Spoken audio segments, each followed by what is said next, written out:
ראיון עם יעקב ינקלה סער. הראיון מתקיים בביתו המרווח והנאה של ינקלה בחדרה. התאריך הוא ה-13 באוגוסט 2026. ינקלה, בבקשה. אני ינקלה סער, נולדתי בחדרה ב-1950. ההורים שלי הגיעו מפולין, הם פליטי שואה. אם אני אפרט, אבא שלי איבד אישה ושתי בנות בשואה, והגיע למיידנק, שזה במחנה השמדה בפולין, ואימא שלי נולדה ברדישצה, והגיעה ללודג', ובסופו של דבר הגיעה לאושוויץ. ושניהם הגיעו ביחד, לא ביחד, הגיעו למלמו בשוודיה, שזה מחנה שהמלך השוודי קרל גוסטב ירום הודו, שעד היום אני מעריץ אותו על מה שהוא עשה. האמריקאים שחררו את האמא שלי, או את כל האסירים שהיו שם, ואחר כך המלך השוודי אסף את השאריות של האסירים שנשארו במחנות שננטשו על ידי הגרמנים, אסף אותם למלמו, שזה מחנה שהיה מחנה צבאי של שוודיה, ושם פינו את כל החיילים ועשו מחנה שדאג לשיקום האסירים בעיקר מפולין. הגיעו לשם הרבה, בערך כ-300,000 אסירים שהיו במצב בריאותי ירוד, ודאגו להם, לתת להם שיקום רפואי, ושם אבא שלי פגש את אמא שלי. כל אחד בנפרד הגיע. אתם הילדים, מתי לראשונה או באיזה גיל הבנתם את משמעות המספר על היד של ההורים? בהתחלה חשבתי שזה קישוט, ולא הבנתי מה זה. כי באותם השנים לא היה מקובל לעשות את כל איך קראו לזה? את כל מה שאנשים עשו על הידיים שלהם, על הזרועות. היום זה מאוד מקובל שעושים את הכיתובי, איך קוראים לזה? כיתובי... קעקע. קעקע, בדיוק. אבל אני שואל, באיזה גיל ההורים הושיבו אתכם הילדים וסיפרו לכם מה זה המספר? בגיל 9-10 התחלנו לדבר על זה, שהייתי בן 10, ואז סיפרו לי יותר שהם היו בשואה, ולמה זה, ואיפה הם נפגשו, והתחלנו לקבל יותר סיפורים. ומה זה על היד? המספר הזה שהיה להם פה על היד. רק בגיל 10. ולך, לא היה לכם סבא וסבתא? לא, לא זכינו. אני רוצה יותר לפרט למה אבא שלי ואמא שלי הגיעו לחדרה. אז לאבא שלי הייתה אחות שקראו לה ברוניה. וברוניה עזבה את פולין לפני שהיטלר הגיע. היא הייתה מאוד דעתנית, והיא אמרה, היטלר אמר והיטלר יעשה, אני לא נשארת פה. הרבי המקומי בכפר, בפולין, איפה שהם היו, בלודג', אמר לה, למה את עוזבת? אז היא אמרה, אני לא נשארת פה, בגלל שהיטלר אמר, היטלר יעשה. אז לאן תלכי? אין לך כסף, את לא נשואה, אין לך שום דבר. אז היא אמרה, אני רוצה להגיע לאמריקה. אז היא מצאה איזו חברה, היה להם כמה לירות, כמה זלוטים, והם נסעו להולנד. והיא ניסתה לעלות לאונייה לארצות הברית. אבל אמרו לה, יש לך ויזה? היא אמרה, לא. אז לא נתנו לה לעלות. אז בסופו של יום היא מצאה איזה חתן בהולנד, והתחתנה איתו ועברו לישראל. אני מדבר על 38, לפני המלחמה אפילו. והגיע לחדרה. ובחדרה הם גרו, ושאבא שלי הגיע למלמו, למחנה ששם אספו אותם בשוודיה, דרך הצלב האדום הוא הצליח לגלות שיש לו אחות, ברוניה, שנמצאת בישראל בחדרה. אז הוא ואימא שלי, אחרי שהם התחתנו במחנה, והיא הייתה כבר בהיריון איתי, החליטו לעלות לישראל ולהגיע לחדרה. הם עלו לישראל, גם כן סיפור נסעו ברכבות עד איטליה, ובאיטליה עלו על אונייה והגיעו לחיפה, ובחיפה הגיעו לחדרה, ובחדרה הם גרו אצל ברוניה בבית, עד שבנו בבית אליעזר, זו שכונה צמודה לחדרה, ששם בנו משרד הבינוי, השיכון, הבינוי, בנו יחידות דיור של חדר ונתנו 3 דונם אדמה.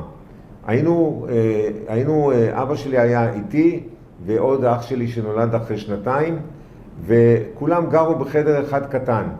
אז הוא אמר למשרד השיכון, תשמע, יש לי 3 דונם אדמה, תיקחו דונם אחד ותנו לי עוד חדר. למדתי בארלוזורוב חדרה, בבית ספר יסודי, ואחרי שגמרתי את הבית ספר היסודי, חיפשתי בית ספר מקצועי, כי מאוד רציתי לעסוק בתחום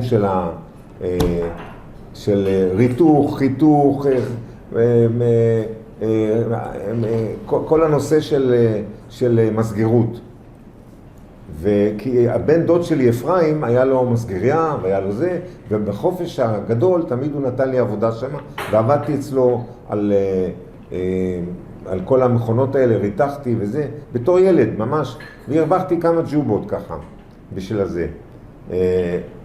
אבא שלי היה סנדלר, היו לו 2 פועלים בחדרה, הוא ייצר נעליים, כן. והנעליים שלו היו נורא מעניינים, כי היה לו, הוא המציא כאילו את הנעלי צבא הצנחנים הגבוהות האלה, עם סוליות גומי, ועשה את זה עם אור, ואנשים התלהבו, קראו לזה נעלי גיבורים. והוא ייצר את הנעליים האלה עם 2 פועלים, ואמא שלי הייתה עקרת בית. אבל לצערי, כשהייתי בן 12, אבא שלי נפטר. והייתה לו בעיית לב, ואז בבתי חולים שלנו לא ידעו איך לטפל בזה כל כך, ואני נשארתי בלי אבא. אמא שלי, קרולה, גידלה את שנינו, אותי ואת אחי צעיר ממני ב2, גידלה אותנו לבד, פתחה חנות נעליים במקום הסנדלריה, וגידלה אותנו לבד. כשהייתי בן 12 היה בכיתה עוד בחור שקראו לו פשקס, ואבא שלו נפטר לפני אבא שלי, ואמרתי, לא יכול להיות, איך קורה כזה דבר בכלל? שבוע אחרי זה אבא שלי נפטר כשהייתי בן 10. וזה פתאום מסתבר שזה אפשרי, נשארתי בלי אבא. אמא שלי התמוטטה, התמוטטות עצבים והשפזו אותה בבית חולים, ואז אני ואחי נשארנו לבד. ואז החליטו, המוסדות החליטו שאני הולך למוסד לעליית הנוער בברקאי, קיבוץ ברקאי, ואח שלי הלך למשפחה אומנת בחדרה.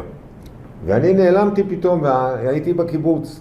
פתאום אני נמצא בקיבוץ עם חברה של ילדים מעליית הנוער שבאו מאזורי תל אביב, והייתי צריך להתמודד עם כל הסיפורים האלה. הם היו מאוד דעתנים ומאוד שונים מאיתנו. אנחנו היינו חדרתים, צנועים וילדים קטנים. הייתי שם יותר משנה. עכשיו, לא היו טלפונים ניידים, לא יכולתי לדבר עם אמא שלי. אמא שלי לא יכלה להגיע לבקר אותי, כי היא עבדה עד מאוחר בלילה בחנות נעליים, עד 10 בלילה. היא הייתה מאושפזת תקופה קצרה. אוקיי. ואז אני הייתי במוסד, והייתי שם בברקאי, ולא היה לי טוב שם, אז אני התחבאתי בפינת החי של הקיבוץ, ויצרתי קשר עם החמור שם. הייתי מביא לו כל מיני עלים ירוקים, נותן לו לאכול, ואז יום אחד החלטתי שאני בורח מהקיבוץ. הולך הביתה לאמא שלי. וזה היה משהו מאוד מדהים, כי הייתי בן 13 בקושי, וגנפתי להם את החמור, ואיתו הלכתי ברגל מברקאי לחדרה. אז שאלו אותי אנשים שגדלתי אחר כך, איך ידעת איך ללכת? אז אמרתי להם, הסתכלתי על השלטים שהיה כתוב, של השלטים חדרה, חדרה, והלכתי עם החמור. החמור סחב לי את הציוד, שהיה בשקית של 100 גרם, הוא היה הסבל של הציוד שלי, והלכתי ברגל עד שהגעתי לחדרה עם החמור, ושהגעתי לחדרה, התקרבתי לחנות של אמא שלי, היו שם איזשהו, היה שם איזשהו קבוצת עצים, קשרתי את החמור, נכנסתי, מה אתה עושה פה? שנה לא ראיתי אותה, והיא לא ראתה אותי, ואני הייתי ילד בן 13. אמרתי לה, אמא, אני לא יכול יותר להיות שם, אני צריך אותה. חיבקה אותי ואמרה, יותר אני לא שולחת אותך לשום מקום. אז זהו, אז אחר כך, בגיל 13, למדתי בארלוזורוב. עד גיל י"ב? כן. לא, רק בספר יסודי. ובתיכון? ובתיכון, אז חיפשנו ללכת לבית ספר מקצועי, כי כמו שהגדרתי קודם, אני התעניינתי בתחום של מכניקה, ריתוך, חיתוך. אמרו לי, אתה תלך עמל חדרה. אבל אני הייתי בעמל חדרה ולא התרשמתי. ואמרתי לאמא שלי, אני לא רוצה ללכת לשם. אז היא אומרת לי, אבל תראי, אני אלמנה, ופה אני מקבלת הנחה. אז אין, ללכת למקום אחר זה יעלה לנו הרבה כסף. אין לי הרבה כסף. אז אמרתי, לא, אני רוצה ללכת לאורט נתניה. אז היא אמרה לי, תשמע, אם אתה רוצה, אני אתאמץ, אני אשלם בשביל אורט נתניה. למדתי באורט נתניה. מה למדת? למדתי מכניקה מכשירנות. למדתי את כל הנושאים של ריתוך, ואיך קוראים למכונות האלה שהם... קרסמות. חורטים. מחרטות. וזה למדת עד י"ב? כן, למדתי עד י"ב. חדרה הייתה מאוד קטנה. בתים נמוכים. כולם הכירו את כולם? כולם הכירו את כולם. הלכת ברחוב, אמרו, אתה ינקלה, אתה בן של קרולה נעליים, מה אתה עושה פה וזה. ידוע לך כל דבר, לאן שהלכת. ואתה ידעת על כולם, הכרת את כולם. לא היו בתים על רבי קומות, לא סופרמרקטים, לא שום דבר, לא קניונים. איפה קניונים? לא היה כלום. אבל אני הייתי עם אופניים, נוסע לים באולגה. כן. עכשיו, שגם הייתי כבר באורט, למדתי, אז אהבתי מאוד את הים, הייתי בורח מהבית ספר, ושאמא שלי לא תדע, אז את התיק הייתי לוקח איתי, שהיא תחשוב שאני בבית ספר, והייתי משאיר את התיק אצל ססי המציל, ושוחה בים, קילומטרים, הגעתי אפילו ל7 קילומטר שחייה. הייתי בורח לשם הרבה פעמים בים, מאז נולדה האהבה שלי לים. ואחר כך הייתי בצופי ים, והפלגנו בסירות לוויתניות, וחתרנו, והכל. איפה היה צופי ים בחדרה? בזבולון. על יד גבעת אולגה היה זבולון, שם היו צופי ים. 6 ימים הייתי בשביעית, בי"א, באורט. מטוסים באוויר. כן, היה מלחמה, היינו לחוצים, היינו ילדים. כן, חפרו שוחות בשביל להתחבא. זה הייתה טראומה לא קטנה, אבל הייתי בשביעית ולא הייתי מגויס ולא כלום. אבל מיד אחרי זה, שגמרתי שמינית, אני הייתי מועמד להתגייס לצבא. כאשר התקרב מועד הגיוס, אני חלמתי להיות בקומנדו ימי, בשייטת 13. אני שמעתי סיפורים ורציתי להיות שם. בתור ילד שהיה דור שני של ניצולי שואה, רציתי להיות אחר. רציתי לא להיות פגיע ולא לסבול כמו ההורים שלי שסבלו כל כך בשואה, ואמרתי, אנחנו נהיה אחרים, אנחנו נהיה לוחמים. ואני חלמתי על שייטת 13, ובגלל זה גם ברחתי לים, והייתי שוחה בים להתאמן. אבל קרה משהו מעניין, שיש בחור שאני מאוד מעריך אותו, הוא כבר לא חי היום, בוקשטיין יוסי, שפגשתי אותו, הוא למד באורט שנה מעליי. פגשתי אותו, הוא בא לקחת את התעודה שלו באורט נתניה, ואני יצאתי עם התיק שלי, הוא אומר לי, תשמע, אני שמעתי שאתה מתאמן להגיע לשייטת 13, אבל אני מציע לך, אל תלך לשם. אמרתי לו, למה? הוא אומר לי, יש לי חידה אחרת, שקוראים לה ילתם, צוללים הגנתיים, 707, אז אמרתי לו, אבל אני לא רוצה להיות צולל הגנתי. הוא אומר לי, אבל תקשיב, אנחנו עושים משימות סודיות שאני לא יכול הרבה לספר לך, כדאי לך ללכת לשם. אמרתי לו, למה כדאי כל כך? כי זו יחידה יותר טובה, ולשם אתה צריך ללכת. אז אני אומר לו, איך עושים את זה? הוא אומר לי, תראה, אתה תגיע ללשכת הגיוס, ויש ביתן של שייטת 13, תיכנס, תתרשם, תצא, תלך מסביב בהמשך, יש ביתן יותר קטן של 707, ותראה מה מתאים לך. וכך עשיתי, זה התחיל בצוללים הגנתיים שקראו להם 707, ואני הייתי המחזור הראשון שגויס בצורה מסודרת ליחידה, מפני שלפניי היו לוחמים שהיו נפל או כאלה שעזבו את של 13, והם היו הלוחמים הראשונים אצלנו, הם היו טובים מאוד, אבל הגיוס הראשון, שאול סלע, המפקד האגדתי שאני עד היום חולם עליו, הוא היה מפקד היחידה, והוא התחיל לגייס את המחזור הראשון, שאני הייתי שייך למחזור הראשון, בצורה מסודרת. זה היה, התחיל לגייס בבקו"ם, ועשה קורס, עשה לנו קורס ארוך עם כל מיני משימות. קודם כל, המבדקים היו מאוד קשים. התגייסתי בשנת 68, הגעתי לביתן של 707 בלשכת הגיוס, וראיתי אנשים חמודים שקיבלו אותי בחמימות, וסיפרו לי כל מיני סיפורים על היחידה, ואמרו לי, תשמע, היום אתה הולך הביתה, אבל מחר אתה מגיע לשער 5, השם שלך יהיה רשום שם, אתה הולך ברגל, יסבירו לך איפה היחידה נמצאת, והיחידה שלנו הייתה על הרציף הקטן, בתוך הנמל, בנמל חיפה. ושם יתחילו לעשות לך מבדקים, אתה עוד לא התקבלת, אתה עושה מבדקים. נסעתי לשם ברכבת, הגעתי ליחידה, והתחילו לעשות לנו מבדקים, זרקו צלחות למים וביקשו מאיתנו לאסוף אותם בתוך המים של הנמל, וכל מיני מבחנים, וכל מיני דברים של ריצה וקפיצות לים וכל מיני דברים, ואחר כך עשו לנו מסע ברגל עם 20 קילו חול על הגב, עם תרמיל, מחיפה ועד... ראש המקרא? לא, אנחנו מחיפה דרומה. ירדנו לדרומה, עד עברנו את תל אביב, הכל על שפת הים, הלכנו כמה ימים, היה לנו פה, לכל אחד היה מספר על הזה, והלכו איתנו פסיכולוגים, והם רשמו כל הזמן את ההתנהגות שלך, מה עשית, אם בכית, אם התלוננת, אם זה לא הלכת טוב, וכל הזמן שאלו אותך שאלות, ואני, כי רציתי מאוד להיות ביחידה הזאת, והתקבלתי ליחידה. אז עכשיו עמד לפנינו קורס ארוך של לפחות 2, זה לא שמיד היית לוחם אני קורא לזה לוחם, כי היינו לוחמים. קורס צוללנים. קורס צוללנים, אבל זה היה שונה קצת, מפני שהמפקד שלנו, שאול סלע, היה שונה. הוא, היה לו בראש משהו אחר. הוא אמר לנו ככה, תראו, במלחמת 6 הימים נהרגו המון לוחמים בשייטת 13. לא היו מספיק לוחמים בים. אני עושה אתכם לוחמים בים.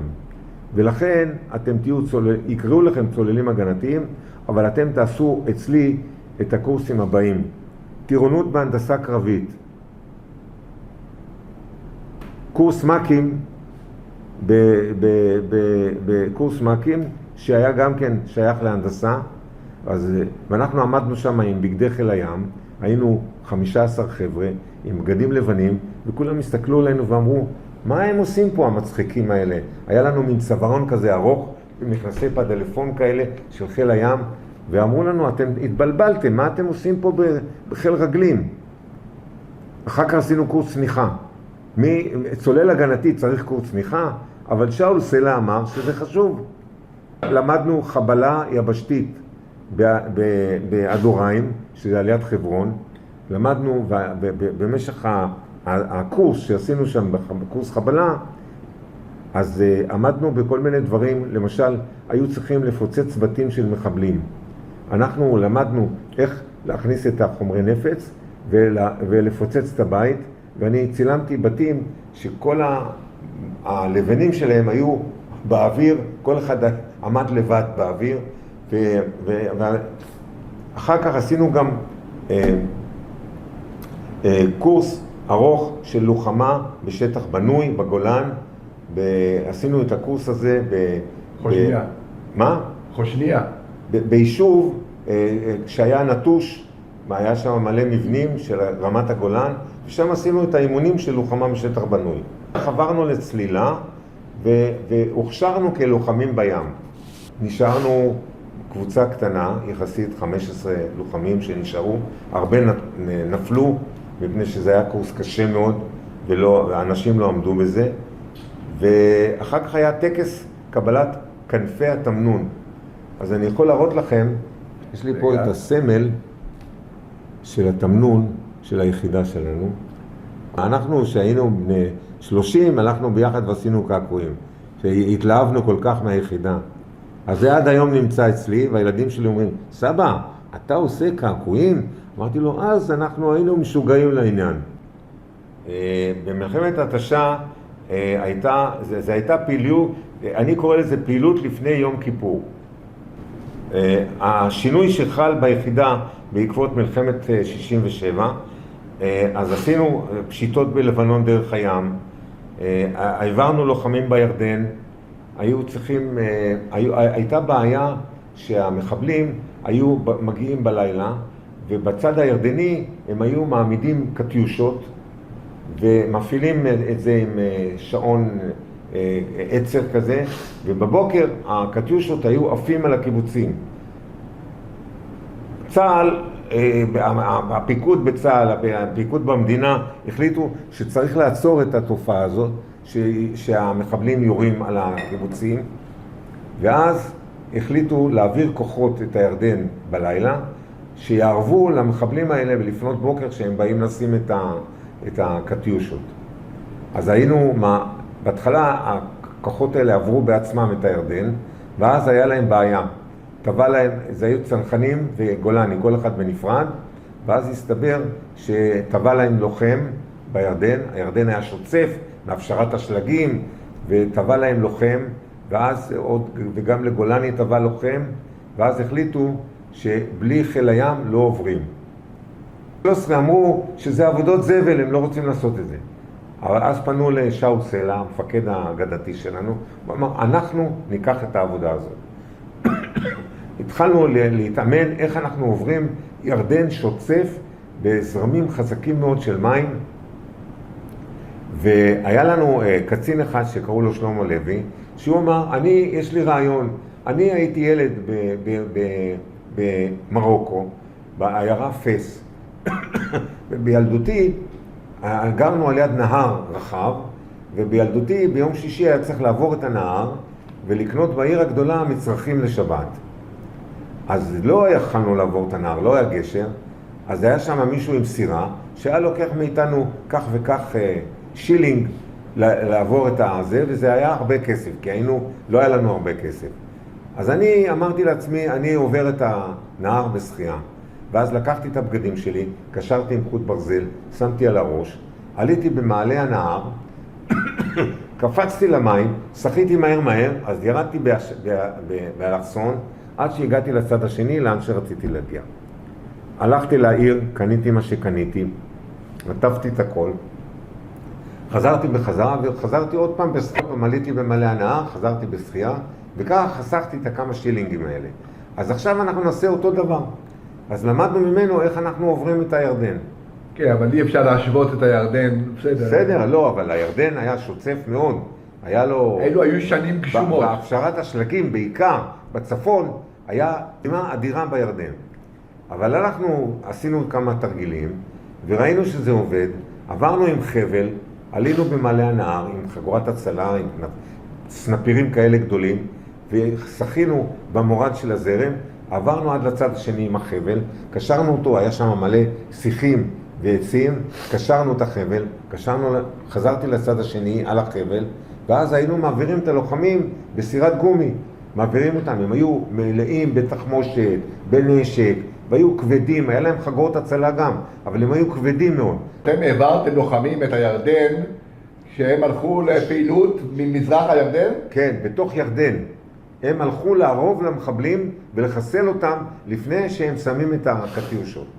אבל עכשיו, בשלב הראשון, אנחנו לא השתתפנו במערבים, אבל אז לעבור איתם ולהשתתף במערבים, אנחנו בתור לוחמים מ-707, ולהיות במערב, מפני שהיו מקרים שהיו צריכים לשנות את המעבר, לחזור ממקום אחר, כי הירדנים עם הליגיון שלהם היו באים ורודפים אחרינו, והייתה לנו הוראה לא להסתבך איתם, שלא להיכנס לעימות עם ירדן.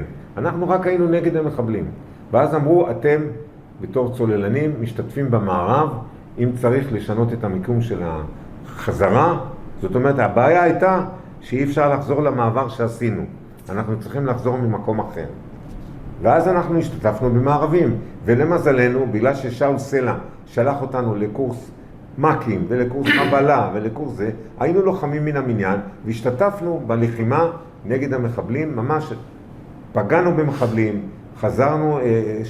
עזרנו לכוחות לעבור, וזה היה קטע שעשינו את זה הרבה פעמים. זה היה חלק זה היה בתקופת מלחמת ההתשה המזרחית, כן. בירדן. כן, אבל גם התחילה מלחמת ההתשה בסיני עם המצרים, כי אנחנו כבשנו את סיני, והיה לנו בעיות בתעלה, ואז עברנו לשם גם כן. עכשיו אני רוצה לספר על הירדן, סיפור מעניין. כשאני התנדבתי ליחידה, ביקשו לחתום, שההורים יחתמו על זה שאנחנו הולכים ליחידה לוחמת. עכשיו, מאחר והייתי יתום מאבא, אמרו לי, תביא חתימה של אמא שלך. הלכתי לאמא שלי ואמרתי לה, התקבלתי ליחידה מסוימת בחיל הים, ואני מבקשים חתימה של ההורים. אז היא אומרת לי, מה אתה עושה שמה? ואמרתי לה, אני צולל בנמל, מוציא כל מיני דברים מהמים. היא אומרת לי, תשמע, זה מסוכן, אני לא מסכימה. אז אמרתי לה, אבל אני מבטיח לך שאני לא אסתכן. אז היא אומרת לי, תשמע, אני לא חותמת לך. הלכתי החוצה והייתי מאוד עצוב, ואמרתי, כל החלום שלי פתאום לא יכול להתגשם. אחרי שעברתי את כל המבדקים, ואחרי שאני כבר שם, אני צריך חתימה, היא לא רוצה לחתום לי. זייפתי את החתימה שלה. לא היחידי. זיימתי את החתימה שלה, והיחידה קיבלה את זה.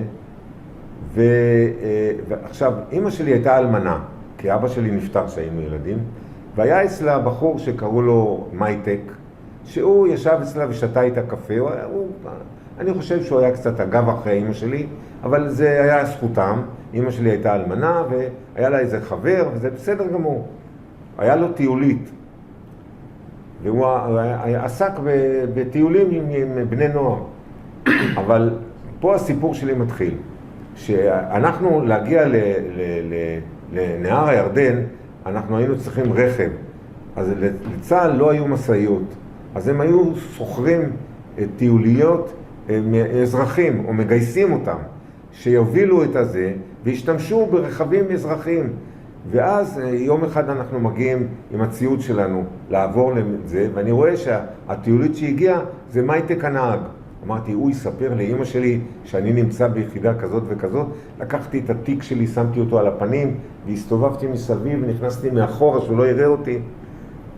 הגענו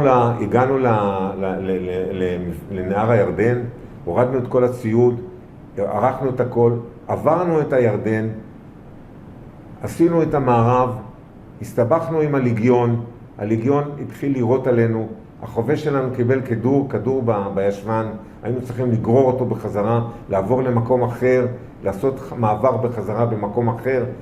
חזרנו בחזרה לטיולית של מייטק, הורדנו את כל הציוד, עוד פעם התחבאתי שהוא לא יראה אותי. חזרנו בחזרה, הביא אותנו לנמל חיפה, ושם הורדנו את כל הציוד, ועוד פעם התחבאתי שהוא לא יראה אותי. ואחרי 3 ימים הגעתי הביתה לחופשה.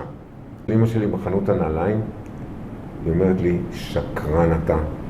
מייטק סיפר לי שאתה עברת את הירדן, אתה שקרן, אתה רמאי, אמרת לי שאתה לא תסתכן, אני לא רציתי לחתום לך, איך אתה הגעת ליחידה הזאת בכלל? התחילה לזרוק עליי נעליים, היה לה חנות נעליים, ואני הייתי כל כך מסכן, התגוננתי עם הנעליים שהיא זרקה עליי. בסוף אמרתי לה, אמא, אני רוצה להשלים איתך. היא אומרת לי, איך אתה יכול להשלים איתי? אתה שקרן ואתה רמאי. אמרתי לה, תשמעי, זה חשוב לי, אני בן של ניצולי שואה, חשוב לי מאוד להיות ביחידה הזאת, אני רוצה שתביני את זה, ותסלחי לי על מה שעשיתי, אבל זה בגלל שאני כל כך רוצה להיות שם. היא אומרת לי, טוב, אני סולחת לך בתנאי שאתה מבטיח שלא תסתכן. אמרתי לה, אני מבטיח. מי יכול לקיים את זה בכלל, כן? וככה נגמר הסכסוך שלי עם אמא שלי. הדרישות הבסיסיות בהכשרה שלנו, זה היו לוחמים בים, זה היה בעיקר בנמלים, לבצע סריקות מתחת לתחתית האוניות, לבצע סריקות ולבדוק אם הן לא ממוקשות. בעיקר חששו, למשל בנמל חיפה, שיגיעו צוללים מצריים ויטמינו מוקשים מתחת לסטילים, כן? ויגרמו לנו לנזק עצום.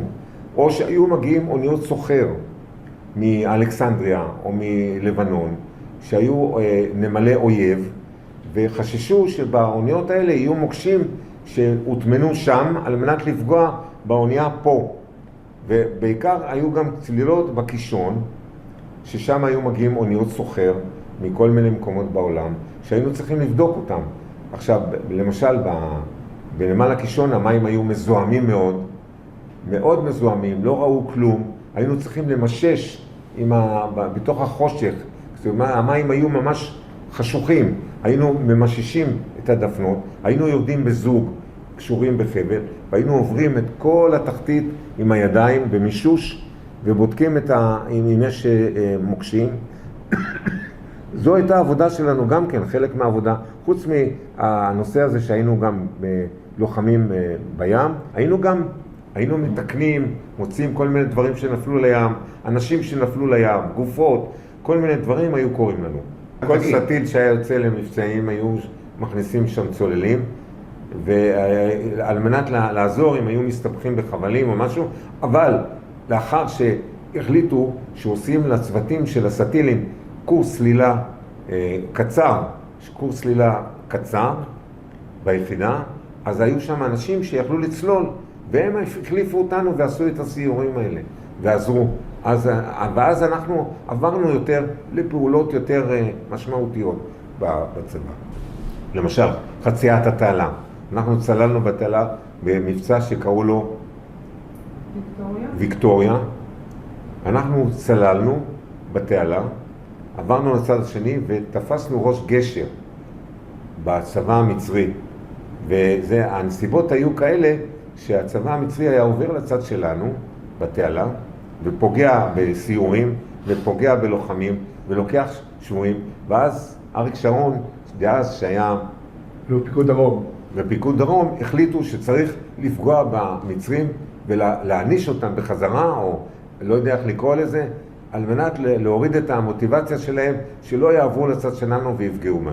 זה היה תקופת מלחמת ההתשה. כן.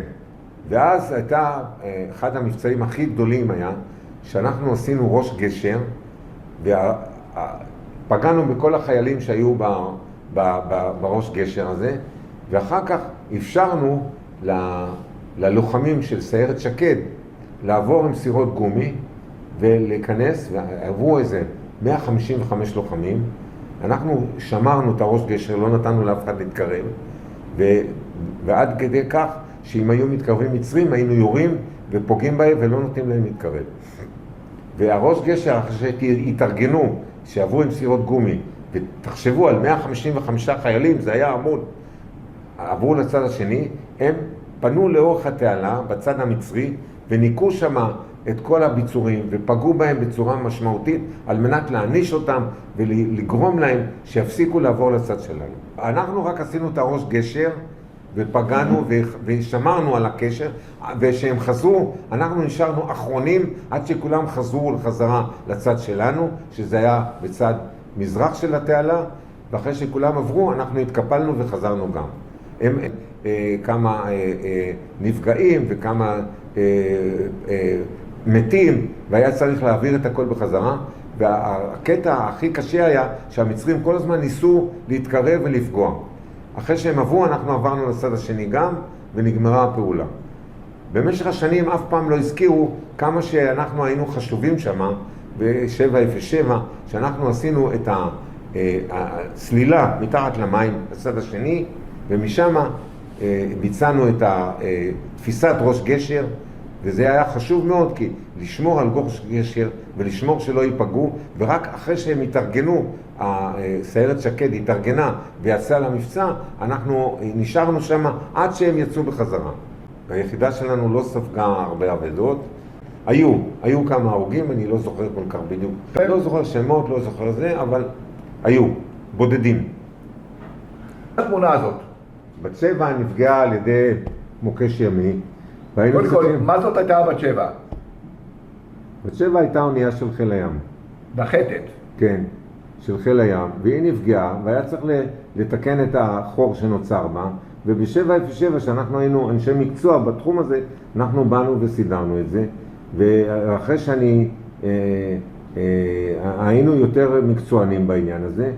אחד מהמבצעים שלנו הנוספים, שהיו מבצעים מאוד מיוחדים, היה שייט לעדן בתימן, לחלץ סוכנים ישראלים שנתקעו בתימן בעדן, במפרץ עדן. איך שטתם לשם?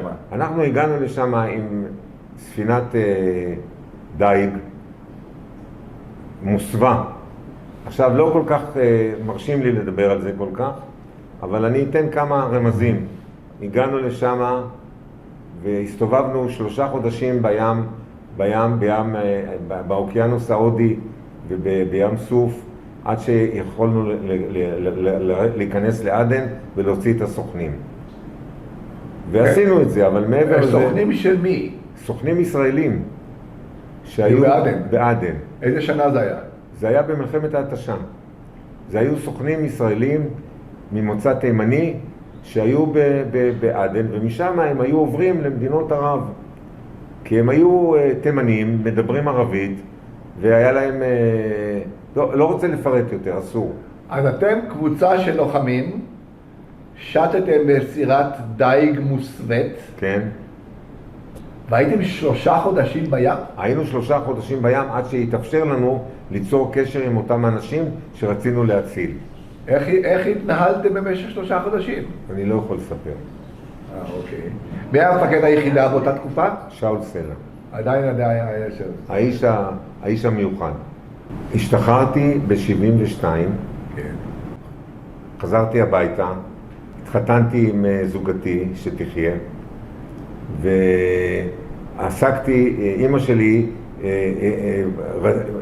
חייבה אותי להצטרף לחנות הנעליים בחדרה, ואמרה שאנחנו נפתח עוד חנויות ואני לא הולך לעשות שום דבר במקום אחר. למרות שחלמתי מאוד ללמוד הנדסאי בניין ואדריכלות, והצטרפתי לחנות ופתחנו חנות בפרדס חנה וחנות בנתניה. הכל היה סניף קרולה עם נעליים, והייתי סוחר נעליים. מלחמת יום כיפור תפסה אותי שהייתי בכפר פינס ביום כיפורים אצל המשפחה, וכמובן שזה עיר, זה מושב דתי, ואז שמענו את האזעקות ושמענו את הרכבים שנכנסו ויצאו, וזה היה מאוד משונה כי הם שומרים שבת, ואז הבנו שפרצה מלחמה. ואז החלטתי באותו ערב לעלות לרכב שלי ולנסוע ליחידה בילתם בנמל חיפה. הבנתי שאנחנו במלחמה, ואפילו לא קראו לי להתגייס, אלא אני נסעתי לשם לבד, ואז גייסו אותי שם, ונכנסנו למלחמה. ב-707 היו גם כוחות מילואים? בטח. הגעתי לחיפה, שמתי את הרכב בצד, ונכנסתי ליחידה, ואמרו לי, טוב שבאת, יש מה לעשות. ספינות ישראליות של חיל הים הגנו על אוניות מסחר, אוניית סוחר שהביאו תחמושת וציוד מלחמתי מגרמניה, ובים התיכון הם היו חשופים להיפגע על ידי הספינות של המצרים. אתם נסעתם ללוות אותם? אנחנו נסענו עם אחי נוגה. באזור סיציליה כזה? ללוות אותם שמה, במקרה שיש תקלות, ובמקרה שצריך, והיה שם בעיה של סטיל שעלה על איזשהו סלע, והיה צריך לחלץ אותו, ואנחנו עזרנו, ועשינו שם כל מיני עבודות של הגנה, באוניות, שנתנו גיבוי לאוניות אזרחיות שהיו מביאים ציוד מגרמניה לחיפה, והיינו שם עם אחי נוגה ונתנו גיבוי לעניין הזה. ואנחנו הגענו לאינטרסים של מדינת ישראל בים התיכון. במידה והיו תוקפים, מנסים לתקוף אונייה אזרחית. ניסו? לא ניסו, אבל אנחנו הבאנו, מהווים הגנה קרובה מפני שלהתחיל לקרוא לאונייה שתגיע ממדינת ישראל למרכז הים התיכון זה היה מסובך. היינו צריכים להיות במקום. ואנחנו היינו שמה על מנת להגן על האוניות האלה האזרחיות שהיו מביאים תחמושת, או בכלל, כל אונייה ישראלית, אוניית מסחר ישראלית, אוניית סוחר ישראלית, קיבלה באיזשהו מקום גיבוי והגנה באזור הזה. האם היו איזה מקרים שבאמת נזקקתם לכישוריכם כדי לעזור לספינה הזו, או שהשייט היה חלק ולא היה לכם יותר מדי תקריות?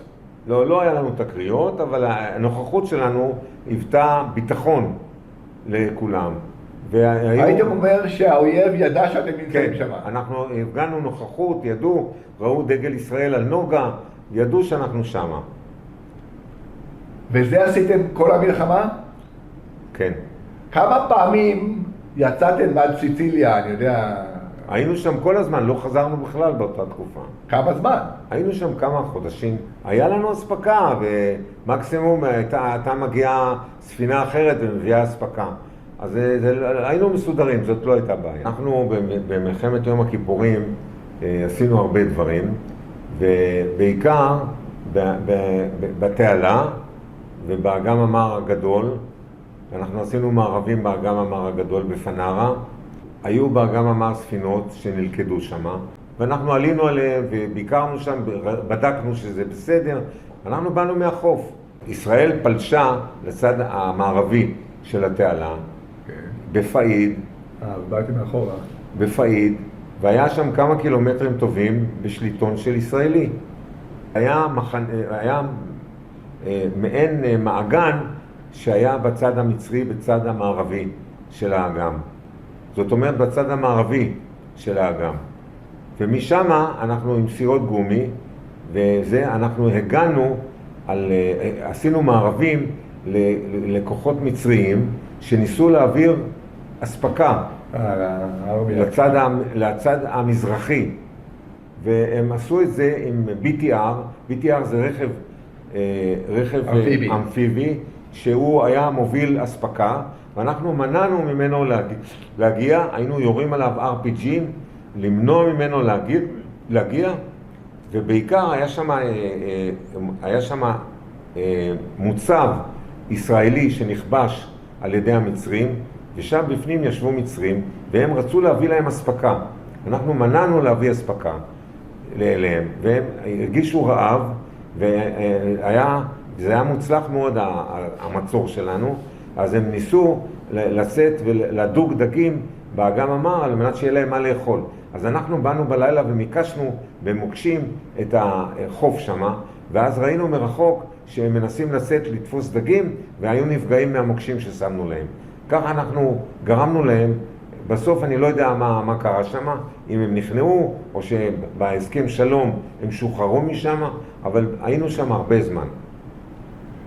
כשהכוחות שלנו עברו את התעלה, אז היינו, לפחות אני ויוחוס, שהוא חבר מהיחידה, היינו מוצבים במעבר של הגשר, זה היה גשר גלילים, ואנחנו היינו שם עם ציוד צלילה, והיה שם קטע מאוד קשה של רעש עצום, מטוסים ירדו, האדמה רעדה מהפצצות, והטנקים נסעו על הגשר גלילים לצד המערבי של התעלה. עברו לצד השני, לכיוון פאיד. ולצערנו, פה ושם, החליק טנק לתוך המים, ואנחנו קפצנו מיד למים, היינו מוציאים את האנשים. הוצאתם אנשים? הוצאנו אנשים מתוך הטנק, והצלנו אנשים, ואחר כך שהביאו את הקבלן שהיה מוציא את הטנקים עם מנוף, אנחנו קשרנו למטה את הסלינגים של אני רוצה להבין משהו.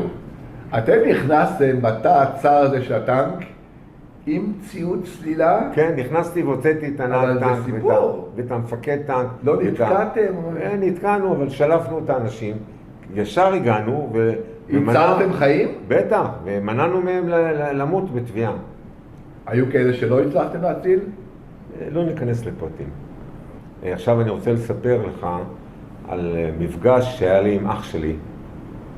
ושזה מרגש מאוד, כי אח שלי צעיר ממני בשנתיים, היה בסיירת שקד, הוא היה בחווה הסינית. הוא היה מחופר בחווה הסינית בבורות שמה. וכשהגעתי לשקם בפאיד, היינו באים מפנרה, מגיעים לשקם בפאיד, זה היה איזה 15 קילומטר, ושם היה לנו רכב כוננות אחד, משם היינו קונים בפלות, והיינו אוכלים משהו, והיה שם גם טלפון בחוץ, טלפון חינם, שעמד שם תור גדול של חיילים, והיו מצלצלים הביתה. ועמדתי בתור שמה, וצלצלתי הביתה לאמא שלי, והיא אומרת לי, תשמע, אני לא ישנה בלילה, אני בוכה כל הזמן, לא שמעתי מאח שלך במשך יותר משבועיים, אני לא יודעת מה קרה, אני דואגת מאוד, תיסע לחפש אותו. אני אומר לה, אמא, אבל לחפש אותו בסיני, בצד המצרי, איך אני אחפש? זה לא מעניין אותי, לך תחפש אותו. חזרתי בחזרה למפקד ואמרתי לו, אני מבקש ממך שתיתן לי את הרכב על מנת את הרכב כוננות, על מנת שאני אסע לפיקוד ואני אברר איפה סיירת שקד נמצאים. הוא אומר לי, אני לא יכול לתת לך את הרכב כוננות, כי זה רכב כוננות. אם יהיה משהו, אתה לא יכול לתת לך את הרכב. ישבתי מול השקם בחוץ, מה אני עושה? איך אני מחפש את אח שלי? מה אני אעשה? ולפתע מגיע מישהו עם טנדר, עוצר על ידי, יוצא מהטנדר, אומר, קח את המפתחות, שמור לי על האוטו, אני הולך לקנות סיגריות. הוא נכנס לזה ואני אומר, וואו, זו ההזדמנות שלי. נכנסתי לאוטו, עינעתי אותו ונסעתי משם. אז כשאני מספר את זה, הנכדים שלי אומרים, סבא, אתה גנבת רכב? אמרתי להם, לא גנבתי, הייתי צריך אותו, מה? אבל אתה גנבת רכב, לקחת אותו בלי רשות. אמרתי להם, נכון, אבל אני גם החזרתי אותו בסוף. הנכדים שלי לא קיבלו את הסיפור הזה כל כך. הגעתי לפיקוד, זה היה נורא מעניין, הגעתי לפיקוד, וחניתי בצד, נכנסתי פנימה, אומרים לי, כן, מה אתה רוצה? מה אפשר לעזור לך? אמרתי לו, אני מחפש איפה נמצאים סיירת שקד, גדוד זה וזה כזה. אמרו לי, בוא אני אראה לך, היה להם חדר עם מפות על הקירות למעלה, והוא עם מקל מראה לי, תראה, אתה נמצא פה בפיקוד, ואתה נוסע פה 15 קילומטר עד לחווה הסינית, ושם הם נמצאים. אני אומר לו, כמה זה מרחק? הוא אומר לי, בערך 10-15 קילומטר. אז אני אומר לו, הוא אומר לי, תראה, אין שם מבנים, הם נמצאים חפורים באדמה, אבל אתה תמצא אותם. נסעתי לשם, הגעתי השומר בכניסה לחווה הזה, הוא אומר לי, כן אדוני, מה אתה מחפש? אמרתי לו, אני מחפש את אח שלי. הוא אומר לי, תשמע, זה בעיה, אתה צריך לעבור בכל הבורות ולשאול איפה, כי הם יושבים בתוך בורות כולם, אין שם מבנים. התחלתי להיכנס, אני רואה אדמה וזה, אני מכניס את הראש, גדעון, ואומרים, לא, אין פה גדעון, אני ממשיך לעוד בור ועוד בור, ואחרי זה ככה, חצי שעה שאני מסתובב, אני רואה מרחוק תיק שלי, שהיה לי אותו מאנגליה, והיה בצבע כזה מיוחד, שחור ואפור, ואמרתי, זה התיק שלי, וגדעון נמצא פה, הוא גנב לי את התיק. הגעתי לבור, נכנסתי את הראש, גדעון, הוא אומר לי, כן, מה אתה עושה פה? וואי, מה אתה עושה פה, איך הגעת? אמרתי לו, באתי לבדוק אם אתה בסדר, כי אמא שלחה אותי לראות שאתה בסדר. הוא אומר לי, וואו, אני מתרגש, בוא, תיכנס לבור, בוא תשב איתנו. ואז הוא אמר לי, תשמע, אין לי אוכל, אין לי נשק כמו שצריך, הנשק שלי על הפנים, מנות קרב, נשבר לי מהמנות קרב, אני לא יכול יותר, אני צריך את זה ואני צריך את זה. אמרתי לו, בסדר, תשמע, אני לא מחזיר את האוטו, אני הולך להביא לך כל מיני דברים, מחר אני בא בחזרה, אני מביא לך. באתי ליחידה עם רכב, והיה לי שם חבר בשם אדם קוצר, ואמרתי לו, שמע, אני צריך אוכל ואני צריך נשק. הוא אומר לי, אין בעיה, נשק יש פה ערימות שלמות, הם זרקו מלא נשק, יש לנו ערימה ענקית, תיקח כמה שאתה רוצה. אבל אוכל, תשמע, יש ברווזים שבאים ונוחתים באגם המר, וחלק מהם שתים שם, בוא ניסע עם סירת גומי, נתפוס קצת ברווזים ונביא. אמרתי לו, בסדר. אני אומר לו, מה עוד? הוא אומר לי, יש גם דגים, יש בורים בתוך האגם המר. אנחנו ניקח רימוני הלם, נלך לשם, ועכשיו אסור לי לספר את זה, מה שעשיתי לטבע, אבל היינו רעבים והיינו צריכים אוכל. אז נכנסנו עם הסירת גומי במהירות לתוך להקת ברווזים כאלה, זה לא היה בדיוק ברווזים, אני לא זוכר את השם של הציפור הזו, אבל זה דמה לברווזים. היה להם רגליים ארוכות והם שטו בתוך המים. הגענו לתוך הלהקה, חלק צללו וחלק עפו באוויר. אלה שצללו זרקנו עליהם רימון הלם. אז הם עלו למעלה עם הרגליים למעלה, אספתי איזה 20 ציפורים כאלה, ואחר כך האדם קוצר אומר לי, עכשיו אנחנו נלך לתפוס דגים. ושם אתה תראה, יש בורים באורך משהו כזה, 50 סנטימטר, ואנחנו נזרוק עליהם רימון, תראה, יעלו בורים למעלה, נאסוף קצת בורים, יהיה לך אוכל בשפע. מצאנו להקה כזאת, זרקנו רימון, הם עלו למעלה, תפסנו איזה 30 בורים שעלו למעלה ככה, חסרי אונים אחרי שחטפו את הרימון הלם, אספנו אותם, והגעתי בחזרה למחנה בפנרה, ומשם נסעתי עם הרכב שלי עוד פעם לחווה הסינית, הבאתי לו נשק, הבאתי לו אוכל, גם הוא רצה איזה תרופה, לקחתי מהחובש שלנו כל מיני תרופות, הבאתי לו. אני בא עם האוכל, כולם יוצאים מהבורות, יש אוכל, וואו, חבר'ה תעשו את האש, תתחילו להדליק אש, יש מלא דגים, יש מלא ברווזים, וואו, כולם התרגשו, אתה יודע, יצאו מהבורות שלהם החוצה, אתה רואה פתאום מהבורות יוצאים, זה כמו צצים החוצה כל מיני חיילים. הייתה חגיגה שלמה, מזל שלא היה שם יין וויסקי בשביל לחגוג. והבאתי לו את כל הדברים ואמרתי לו, עכשיו אני צריך ללכת להחזיר את האוטו. באזרחות, אחרי שהשתחררתי, הלכתי למכינה של... בטכניון, מכינה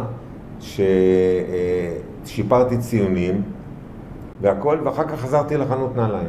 חנות נעליים גדלנו, פתחנו עוד סניף בנתניה, פתחנו סניף בפרדס חנה, ואחר כך, אחרי כמה שנים, אמא שלי נפטרה, ואני ואחי חלקנו ברכוש.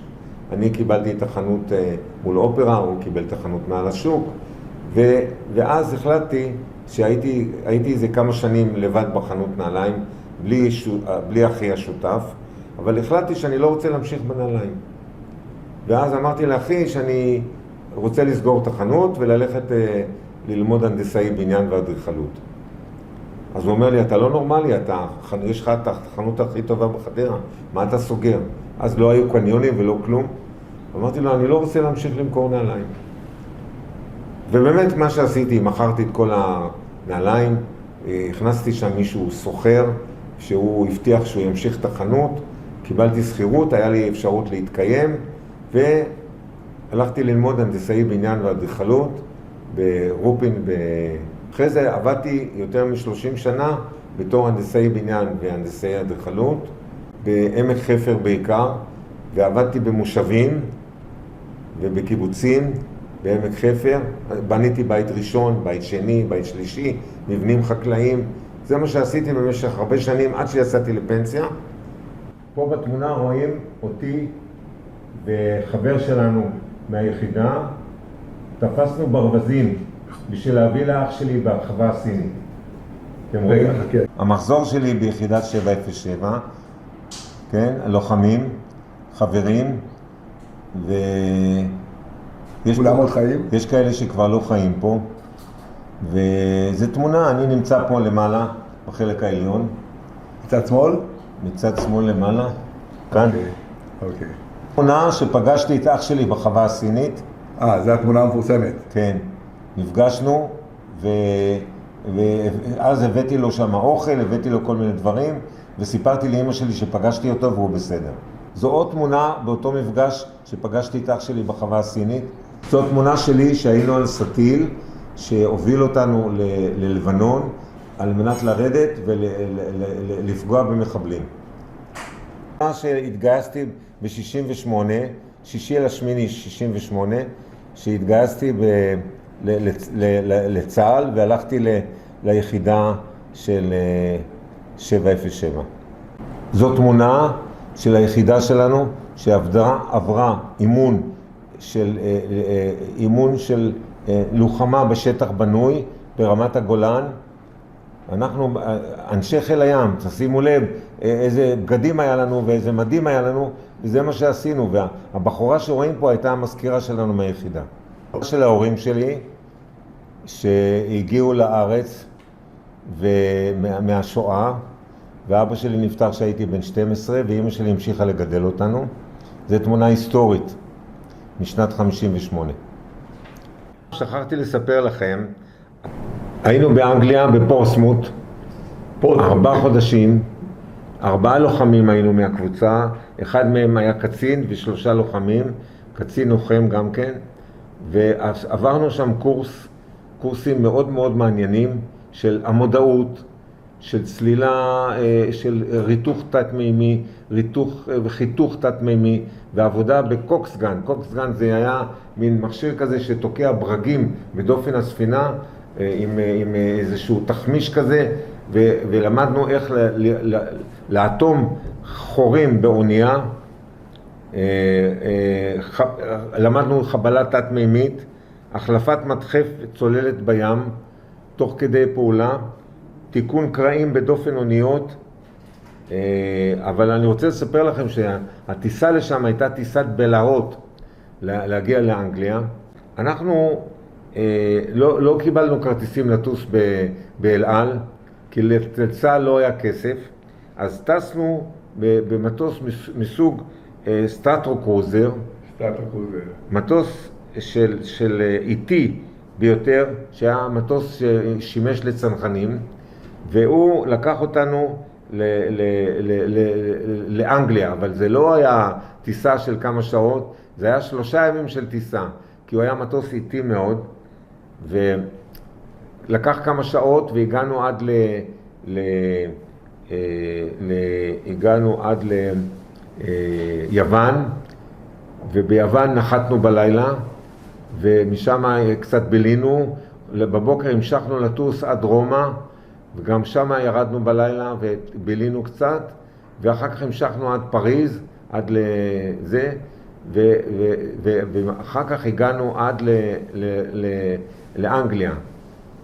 זאת אורנה אשתי, והכרתי אותה בפרדס חנה, במסגרת שהבני דודים שלי הכירו את ההורים שלה, ואני לא הייתה לי חברה, ואז הם אמרו להם שיש להם בן דוד שהוא ביחידת קומנדו, והם רוצים שאני אכיר אותה. זה ממש לא קסם לי. אני גדלתי במושב תלמי אלעזר. המושב הזה בין חדרה לפרדס חנה. אחר כך עברנו לפרדס חנה. אמא שלי הגיעה לפרדס חנה בגיל 3.5. ככה שפרדס חנה, מגרמניה, כך שפרדס חנה זה היה בשבילה לחזור הביתה. את ינקלה הכרתי, היה לי אז חבר בכלל, אבל משום מה אבא שלי הייתה לו הרגשה שזה לא רציני, והוא ראה את ינקלה יום אחד עם המדים שלו, אבא שלי התרשם, אני לא התרשמתי עוד, והוא אמר, יש מישהו שאני חושב שהוא מתאים לאורנה שלנו, וככה ינקלה הגיע אלינו הביתה, ובעצם לא, הם עבדו עליי, שאני אבוא לעזור להעביר איזה ארון, והבן דוד שלי ואבא שלה, שאני אבוא להעביר אצלם איזה ארון, ולאורנה אמרו, תראי אותו, אם הוא מצא חן בעיניך, תרצי מהחדר שלה. אם הוא לא מצא חן בעיניך, תישארי בחדר והכל בסדר. בקיצור, אני נשארתי. אני שירתתי בצוות הוואי גולני. המנהל המוזיקלי היה בהתחלה אריה לבנון, ואחר כך שלמה גרוניך. וזה סגירת מעגל. האבא של שלמה גרוניך היה המורה למוזיקה של ינקלה. ויום אחד ינקלה היה בחוג חלילית אצלו, והוא ביקש מכולם לנגן דו. ינקלה, כי בעקבות הנגינה הזאת, הוא אמר לו, אוף החוצה ושלא תחזור לעולם. זהו. כן. אז מאז ינקלה יש לו טראומה מחלילים, אבל אני עשיתי סגירת מעגל, ושלמה הבן היה המעבד המוזיקלי שלי. התחתנו באוגוסט 1973, וזמן קצר אחרי זה פרצה מלחמת אוקטובר. נולדו לנו 3 ילדים. הראשון, אריאל, יליד 1977, הוא מהנדס אלקטרוניקה, לאריאל נשוי ללילי, ויש להם 3 ילדים, זיו, רוני ועומר. וזיו כבר הבן הבכור עומד להתגייס. הבת השנייה זאת גילי. גילי היא הייתה דוגמנית בזמנו, שחקנית. היא מלמדת יוגה, היא עושה אקסטטיק יוגה, היא משלבת את המוזיקה עם היוגה והיא עושה דברים יפים מאוד. היא גרה בפורטוגל, יש לה 3 ילדים, לאו, אנה וגבי, גבריאל, נשואה לאריאל גם, יש לנו 2 אריאלים, ויש לנו בן טל, יליד 1985, טל, לטל יש חברה, מישל, הם גרים בתל אביב, טל מתעסק בצילום ובהפקת אירועים. יש לכם 6 נכדים? 6 נכדים.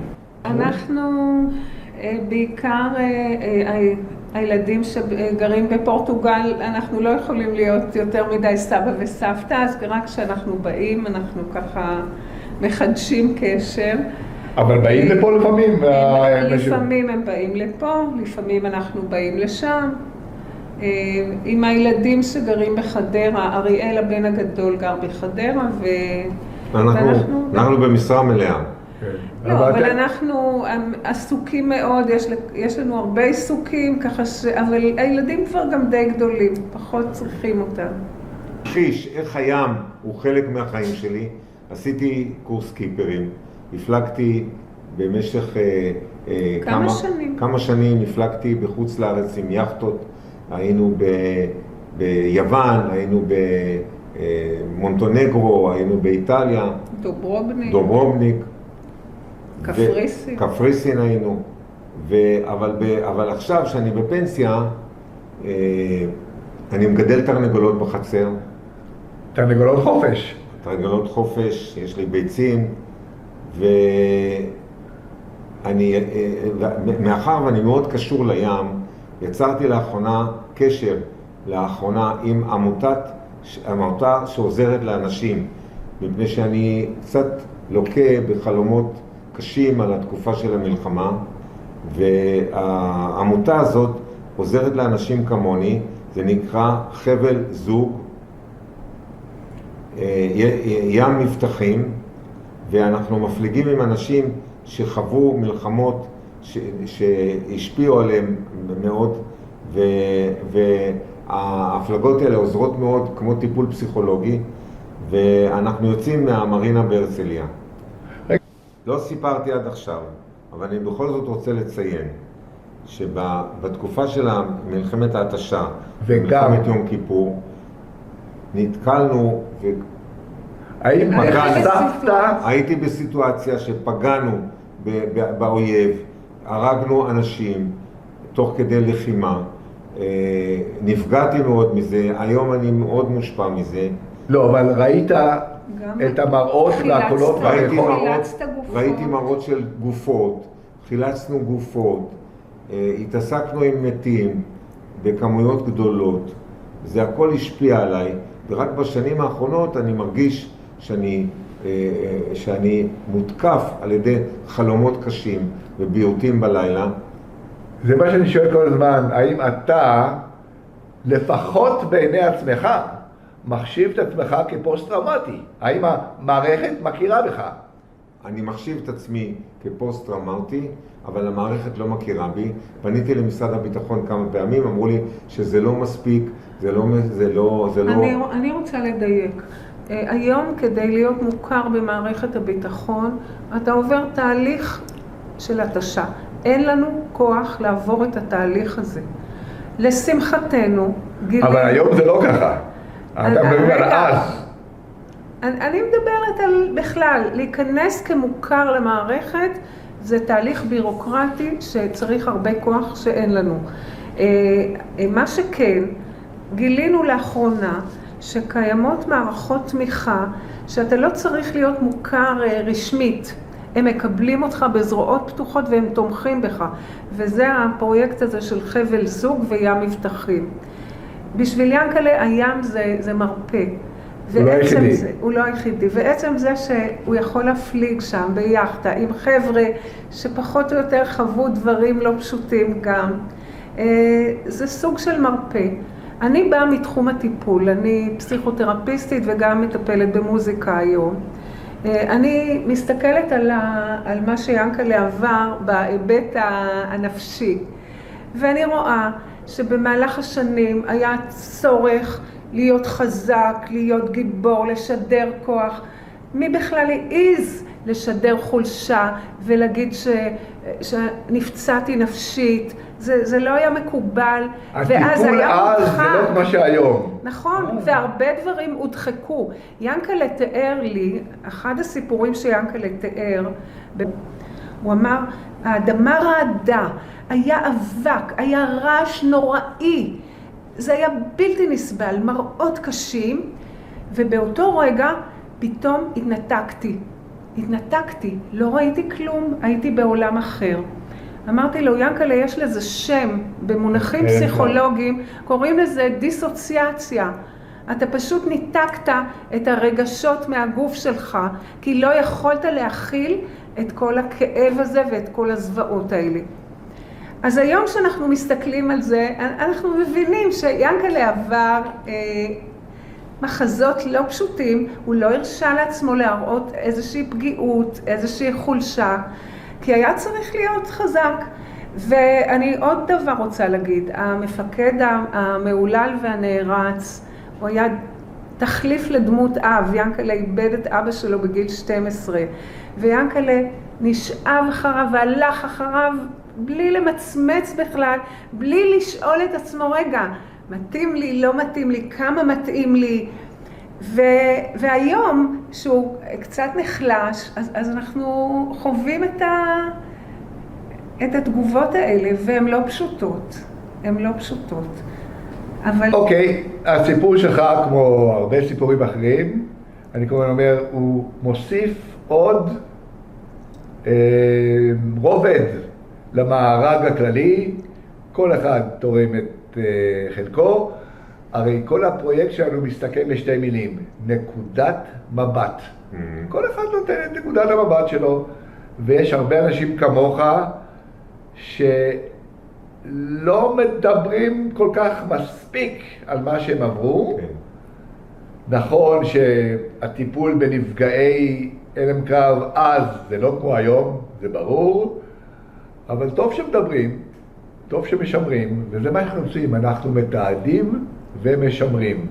ולכן גם הרעיון איתך הוא רעיון חשוב, גם הרעיון איתך, וזה מה שאנחנו עושים. אני רוצה להודות לכם על הרעיון הזה, תודה רבה.